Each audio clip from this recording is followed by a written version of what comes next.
everyone, Mike from LA1 here. Yes, I know what you guys are thinking. Yes, I'll be playing NASCAR Heat 2 in just a second. But before I do, I hate getting political on this channel.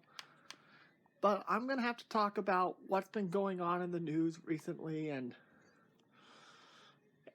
regarding NASCAR and their policy changes. Honestly, here's the thing. I'm usually pretty liberal when it comes to these sort of things, and I kind of get why they're doing this.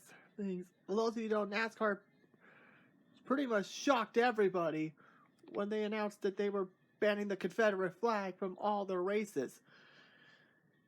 And thing was, honestly, I felt that it needed to be done personally, but I get why people are upset, because NASCAR pretty much was pretty much Dukes of Hazzard style, which I completely get that.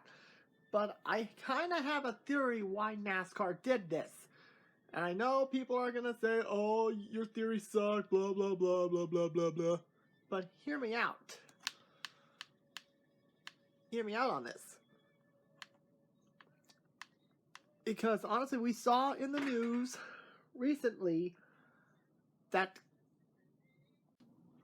Okay, not bad. Next session. Okay, let's qualify. Now, these are short races, by the way, for those of you who haven't watched my channel before. And of course, NASCAR Heat 3, I will be discussing the Indianapolis race. Because, honestly, I have a little bit to say, including another prediction for 2021 and the future of NASCAR's involvement with the Brickyard. And I know some of you guys are probably not going to be too happy when you hear that news, and when I will not be happy.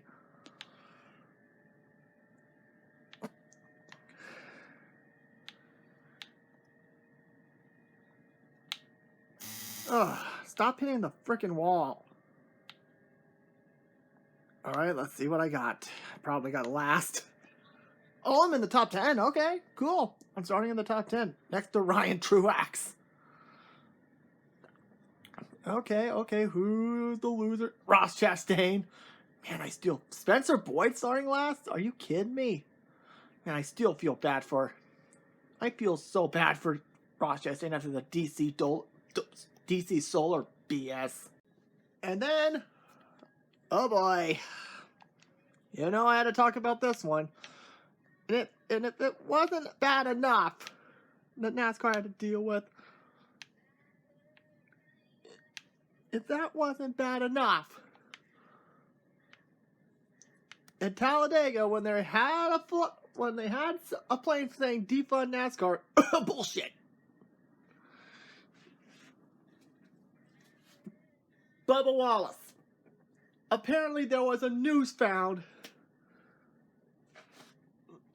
A noose was found in Talladega's Super Speedway, which makes it really sad because look where that says.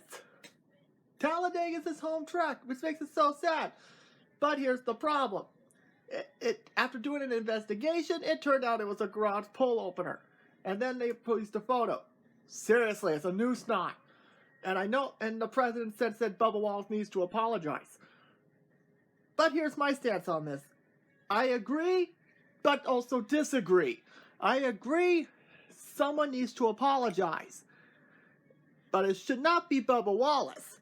It should be the guy who assigned Bubba that same garage stall. And that has been there since October of last year. Because Talladega had a massive renovation of the garage. Which, by the way, if anyone's wondering if I'm going to go to Talladega, yes, I am planning on going to Talladega because, the farthest south I've gone was Texas, and you guys saw that during my Ghost Tunnel Live preview during the premiere. And honestly, the solidarity of the drivers was a great moving gesture, and the fact that it was just a garage door opener, thank God it wasn't a hate crime. And now people are comparing this to the Jussie Smollett. Here, this was a misunderstanding. Smollett was not. Smollett was flat out no excuse, because the guy was looking for sympathy. Bubba Wallace was a victim of circumstance. I know some people are going to say this one is a bad take, but honestly, I don't give a shit. Honestly. And speaking of the president, there is someone after the president tweeted saying Bubba Wallace should apologize and said NASCAR's going to get low ratings, only to turn out that Indianapolis ratings went up by 46%. Yeah, take that L nicely. But apparently, most of the drivers stayed silent, except for one. If I can find him, there he is, Tyler Reddick. And he told President, you could take your apology and shove it, apparently. I think that's what he said. And honestly, and then out of nowhere, and by the way, that's a paint scheme I would love to see come back eventually. To the point, and going back to the tweet. The tweet was seriously taken down. I'm guessing it was either one of his sponsors told him to take it down, or probably someone at Childress. I highly doubt it's Childress himself. And apparently, and then a few minutes after that tweet was deleted, I saw someone, a NASCAR analyst on Twitter, saying that Tyler Reddick is one of the front runners to take over Jimmy Johnson's ride. And boy, if I'm Mr. H, I think if it's proven that Childress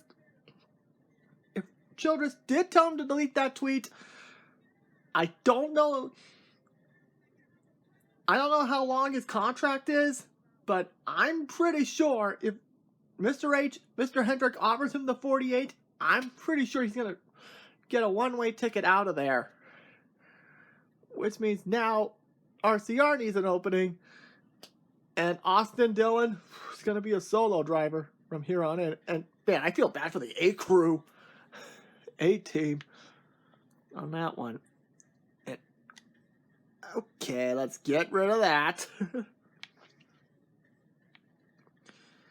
Well, that's all I have to say on that. Well, I'll be talking more about the 48 in NASCAR 4, Heat 4. I had to get this out of my system. Thank you guys for watching. Subscribe.